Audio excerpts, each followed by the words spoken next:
تدبر قرآن امین احسن اصلاحی سورہ نساء آیات 127 تا 134۔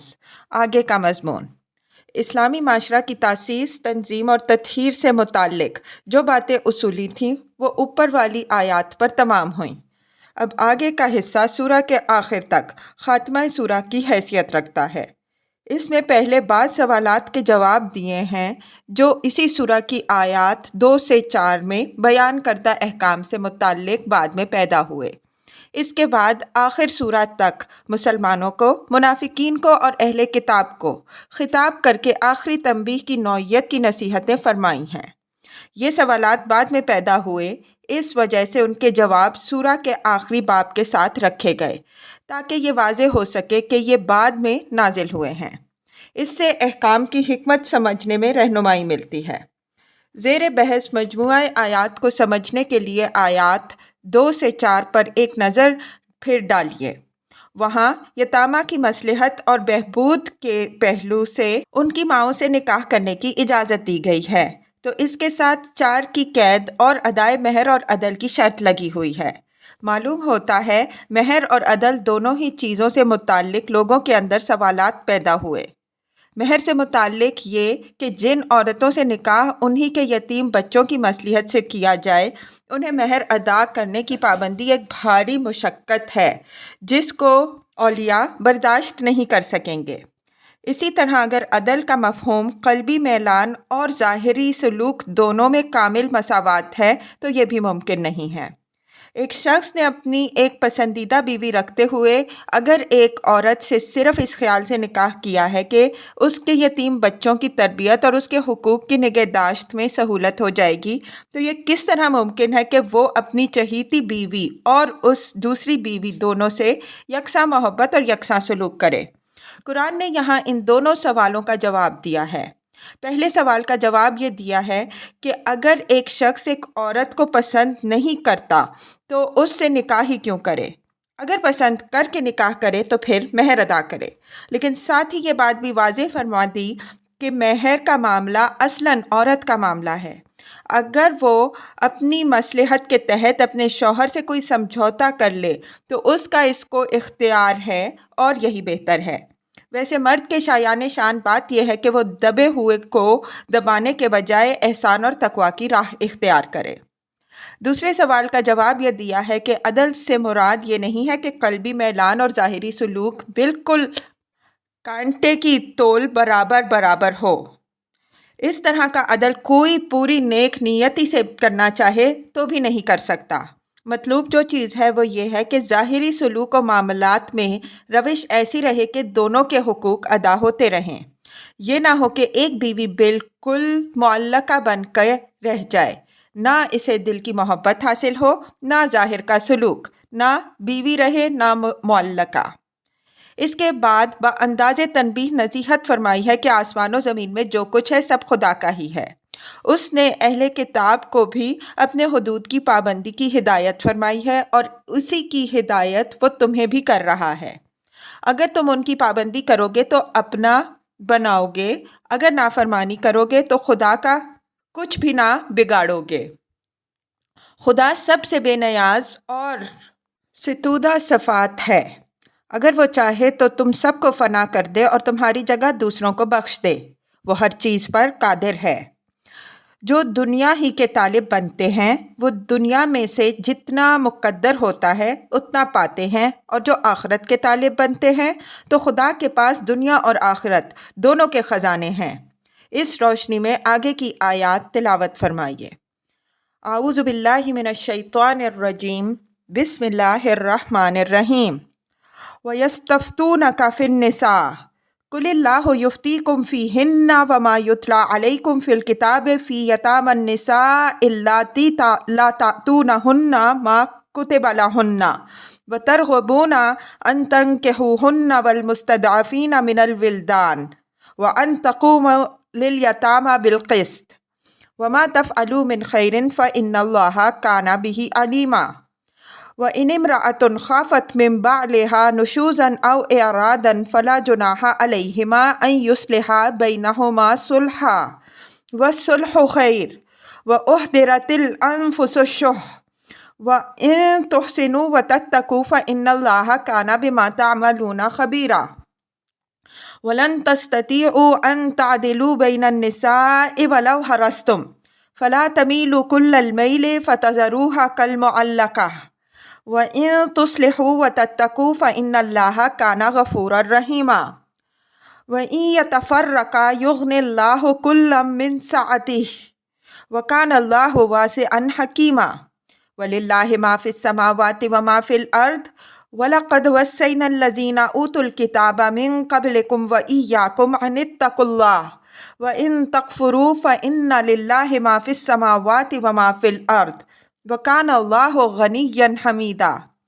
وَلِلَّهِ مَا فِي السَّمَاوَاتِ وَمَا فِي الْأَرْضِ وَكَفَى بِاللَّهِ وَكِيلًا إِن يَشَأْ يُذْهِبْكُمْ أَيُّهَا النَّاسُ وَيَأْتِ بِآخَرِينَ وَكَانَ اللَّهُ عَلَى ذَلِكَ قَدِيرًا من كان يريد ثواب الدنيا فعند الله ثواب الدنيا والآخرة وكان الله سميعا بصيرا۔ ترجمہ: اور لوگ تم سے عورتوں کے باب میں فتویٰ پوچھتے ہیں، کہہ دو کہ اللہ ان کے باب میں بھی اور اس حکم کے باب میں بھی جو تمہیں کتاب میں ان عورتوں کے یتیموں کے بارے میں دیا جا رہا ہے جن کو تم وہ نہیں دیتے جو ان کے لیے لکھا گیا ہے، لیکن ان سے نکاح کرنا چاہتے ہو، اور بے سہارا بچوں کے باب میں یہ فتویٰ دیتا ہے کہ ان کے مہر دو اور یتیموں کے ساتھ انصاف کرو، اور جو مزید بھلائی تم کرو گے تو اللہ اس سے باخبر ہے۔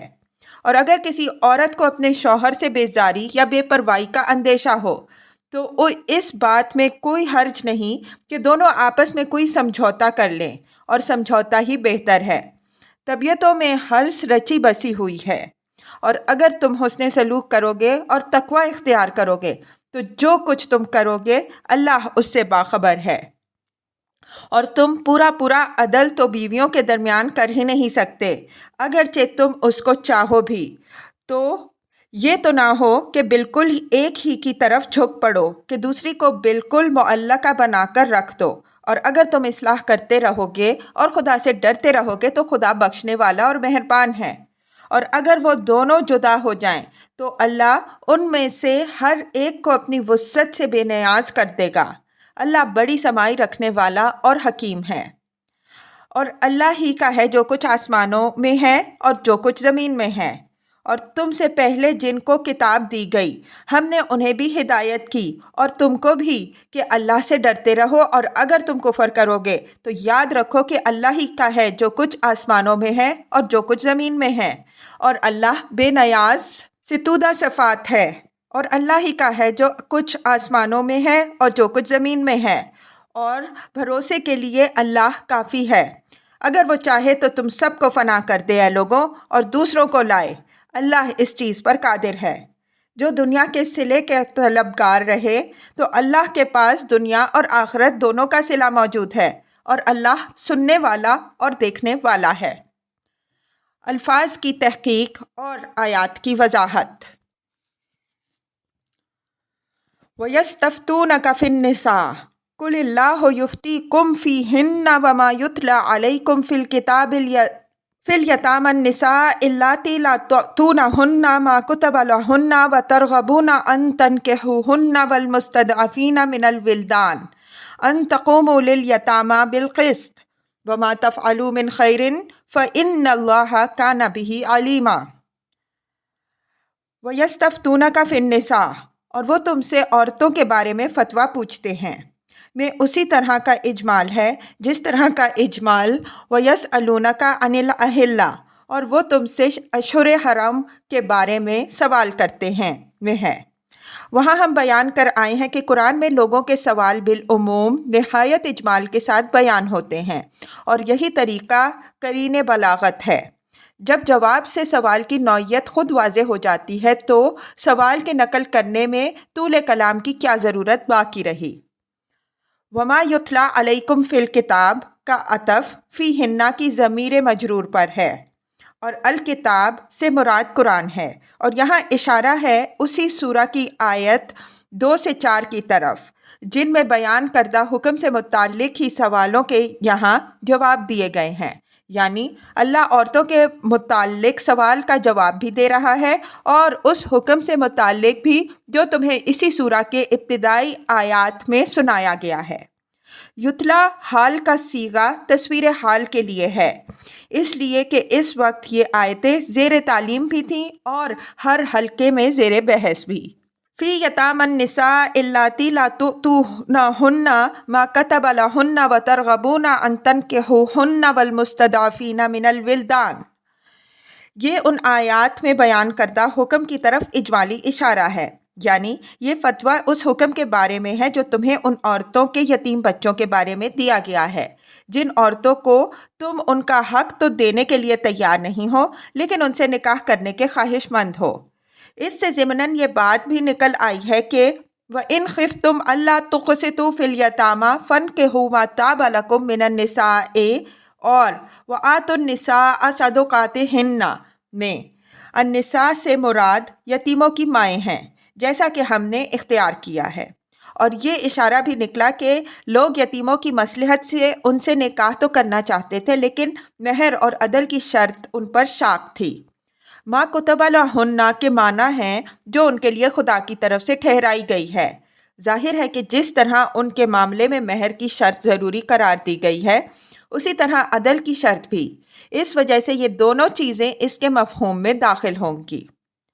وَأَن تَقُومُوا لِلْيَتَامَىٰ بِالْقِسْطِ، یہ وہ فتویٰ ہے جو استفتاء کے جواب میں ارشاد ہوا ہے، لیکن یہاں عربی زبان کا یہ اسلوب یاد رکھنا چاہیے کہ جب معطوف اس طرح آئے کہ کلام میں اس کا معطوف علیہ موجود نہ ہو تو وہاں وہ باتیں معطوف علیہ کی حیثیت سے محذوف مان لینے کی گنجائش ہوتی ہے جن پر قرینہ دلیل ہو۔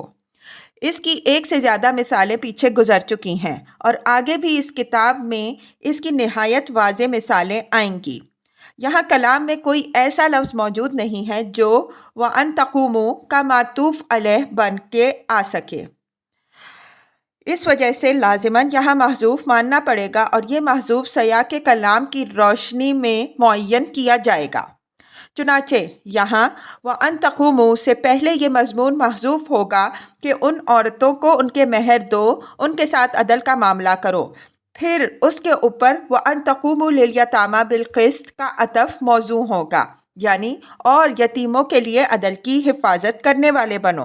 گویا فتوے میں یہ بات واضح کر دی گئی ہے کہ مہر اور عدل کی شرط جس طرح عام عورتوں کے معاملے میں ہے اسی طرح یتیموں کی ماؤں کے بارے میں بھی ہے، اور آیات وَإِنْ خِفْتُمْ أَلَّا تُقْسِطُوا إِلَى الْآيَةِ میں عورتوں کے ساتھ عدل کا اور آیت وَآتُوا النِّسَاءَ صَدُقَاتِهِنَّ إِلَى الْآيَةِ میں ادائے مہر کا جو حکم ہے تو وہ یتیموں کی ماؤں سے متعلق ہی ہے جن سے تم نکاح تو کرنا چاہتے ہو لیکن مہر اور عدل کی کھیڑ میں پڑنے کے لیے تیار نہیں ہو۔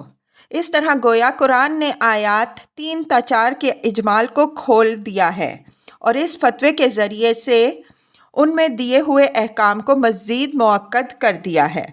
اس آیت کی تاویل میں چونکہ بڑا اختلاف ہے اور یہ اختلاف زیادہ تر نتیجہ ہے کلام کی تالیف نہ سمجھنے کا، اس وجہ سے ہماری توضیح کی روشنی میں کلام کی تالیف پر غور کر کے اس کو اچھی طرح ذہن نشین کر لیجئے۔ اس روشنی میں آیت کا مطلب یہ ہوگا کہ لوگ عورتوں کے مہر اور مختلف بیویوں کے درمیان عدل کے بارے میں تم سے سوال کر رہے ہیں، خاص طور پر یتیموں کی ماؤں کے مہر اور ان کے درمیان عدل کے بارے میں کہ جب ان کے ساتھ نکاح میں اصل مصلحت انہی کے بچوں کی ہے تو کیا مہر اور عدل کی شرط ان کے معاملے میں بھی اسی طرح لازمی ہوگی جس طرح دوسری عورتوں کے بارے میں ہے؟ فرمایا کہ ان کو بتا دو کہ اللہ عام عورتوں کے بارے میں بھی اور یتامہ کی ان ماؤں کے بارے میں بھی جن کا حکم آیات 3 سے 4 میں بیان ہوا ہے، جن سے تم نکاح تو کرنا چاہتے ہو لیکن ان کے لیے عدل اور مہر کے حق کو تسلیم نہیں کرنا چاہتے، نیز بے بس یتیموں کے باب میں یہ فتویٰ دیتا ہے کہ ان کے مہر دو، ان کے ساتھ عدل کا معاملہ کرو اور یتیموں کے لیے حق و انصاف کے قائم کرنے والے بنو۔ مزید برآں جو نیکی اور حسن سلوک تم کرو گے اللہ اس سے باخبر ہوگا اور خدا کے ہاں اس کا صلہ پاؤ گے۔ وَإِنِ امْرَأَةٌ خَافَتْ مِنْ بَعْلِهَا نُشُوزًا أَوْ إِعْرَاضًا فَلَا جُنَاحَ عَلَيْهِمَا أَنْ يُصْلِحَا بَيْنَهُمَا صُلْحًا والصلح خیر وأحضرت الأنفس الشح وإن تحسنوا وتتقوا فإن الله كان بما تعملون خبيرا۔ نشوز کے لفظ پر پیچھے بحث گزر چکی ہے۔ نشوز عورت کی طرف سے ہو تو اس کا مفہوم یہ ہوتا ہے کہ وہ شوہر کی قوامیت کو تسلیم نہ کرے۔ مرد کی طرف سے ہو تو اس کے معنی یہ ہیں کہ وہ بیوی کے حقوق تسلیم کرنے سے انکار کرے اور اس سے پیچھا چھڑانے پر آمادہ ہو جائے۔ وَأُحْضِرَتِ الْأَنفُسُ الشُّحَّ، شح کے معنی بخل کے ہیں اور حرص کے بھی۔ بخل تو یہ ہے کہ آدمی ادائے حقوق میں تنگ دلی برتے، یہ چیز ہر حال میں مذموم ہے۔ لیکن حرص اچھی چیز کی بھی ہو سکتی ہے، بری چیز کی بھی، حد کے اندر بھی ہو سکتی ہے اور حد سے باہر بھی۔ اس وجہ سے اس کا اچھا اور برا ہونا ایک امر اضافی ہے۔ اپنے اچھے پہلو کے اعتبار سے یہ انسانی فطرت کے اندر اپنا ایک مقام رکھتی ہے، لیکن اکثر طباع پر اس کا ایسا غلبہ ہو جاتا ہے کہ یہ ایک بیماری بن کے رہ جاتی ہے۔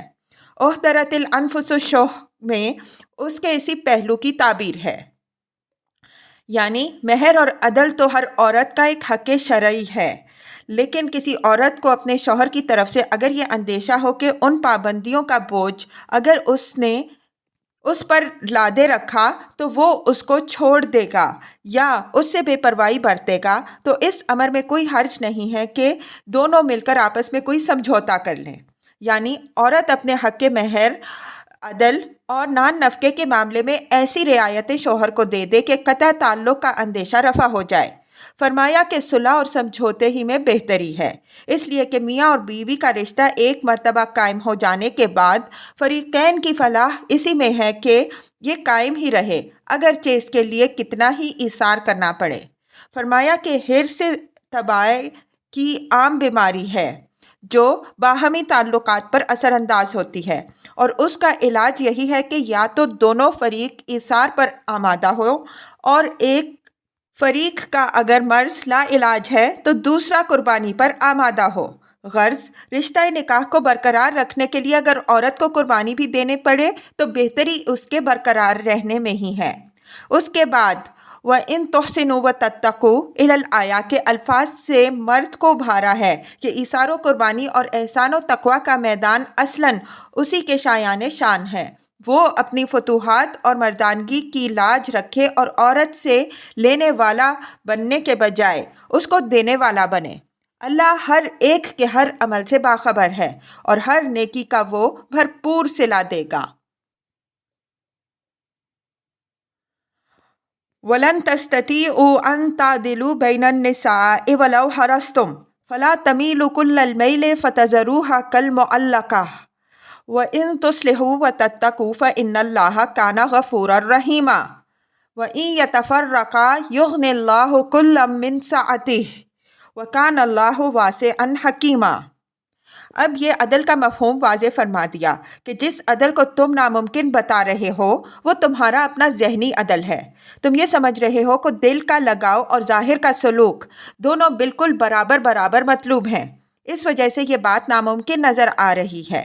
اس میں شبہ نہیں کہ اس معنی میں عدل کا لحاظ تمہاری طاقت سے باہر ہے۔ اگر تم اس طرح کا عدل کرنا چاہو بھی تو نہیں کر سکو گے۔ دل کا میلان آدمی کے اپنے اختیار کی چیز نہیں ہے۔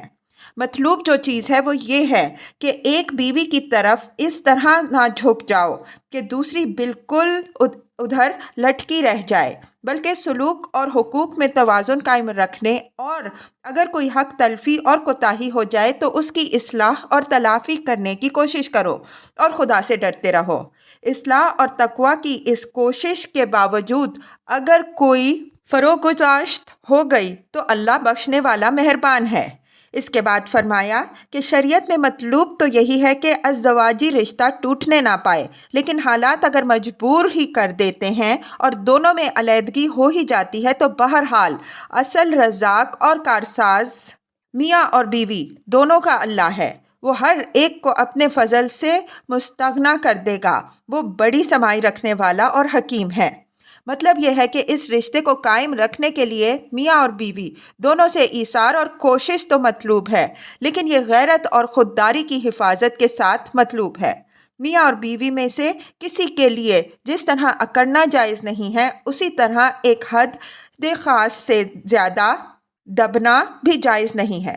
اگرچہ الفاظ میں عمومیت ہے، لیکن سیاق کلام دلیل ہے کہ اس میں عورتوں کی خاص طور پر حوصلہ افزائی ہے کہ وہ حد الامکان نبھانے کی کوشش تو کریں اور مصلحت کے لیے احسار بھی کریں، لیکن یہ حوصلہ رکھیں کہ اگر کوشش کے باوجود نباہ کی صورت پیدا نہ ہوئی تو رزاق اللہ تعالیٰ ہے، وہ اپنے خزانہ جود سے ان کو مستغنی کر دے گا۔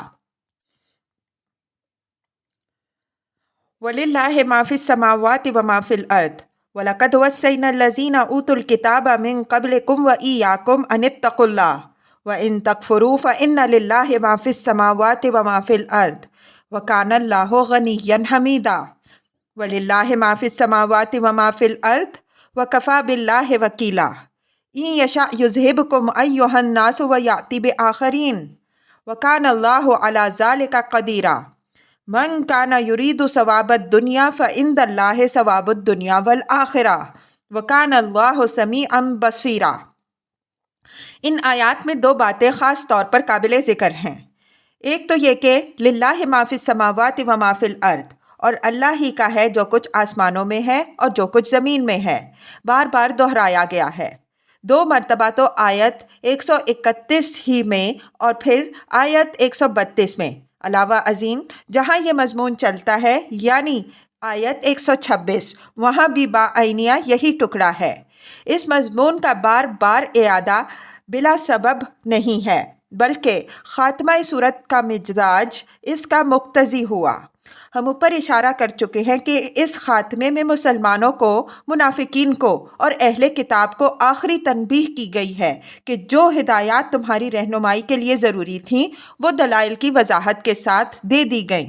اب ماننا نہ ماننا تمہارا کام ہے، مانو گے تو تمہارا نفع ہے، نہ مانو گے تو خدا کا کچھ بھی تم نہ بگاڑ سکو گے۔ خدا اس پوری کائنات کا بلا شرکت غیر مالک ہے، اس کی حکومت اپنے بلبوتے پہ قائم ہے، وہ کسی کا محتاج نہیں ہے۔ وہ چونکہ پوری کائنات کا مالک ہے، اس وجہ سے اس نے تم سے پہلے اہل کتاب کو بھی اپنے احکام و حدود سے آگاہ کیا، اور اب تمہیں بھی اس سے آگاہ کر دیا کہ خدا سے ڈرتے رہو۔ اہل کتاب نے نافرمانی کی تو انہوں نے خود اپنی شامت بلائی، خدا کا کچھ نہیں بگاڑا۔ اسی طرح اگر تم بھی کفر کرو گے تو یاد رکھو کہ خدا تمہارا محتاج نہیں، بلکہ بے نیاز اور ستودہ صفات ہے۔ وہ تمہارے لیے کسی چیز کو پسند کرتا ہے تو اس لیے نہیں کہ اس کو اس کی احتیاج ہے، بلکہ اس لیے کہ وہ حمید ہے۔ اس کی اس صفت کا تقاضا ہے کہ وہ بے نیاز ہونے کے باوجود ساری خلق کو اپنے جود و کرم سے نوازے۔ ساری کائنات کا مالک ہونے کی وجہ سے وہی سزاوار ہے کہ اس پر بھروسہ کیا جائے اور زندگی کی باغ اس کے حوالے کی جائے۔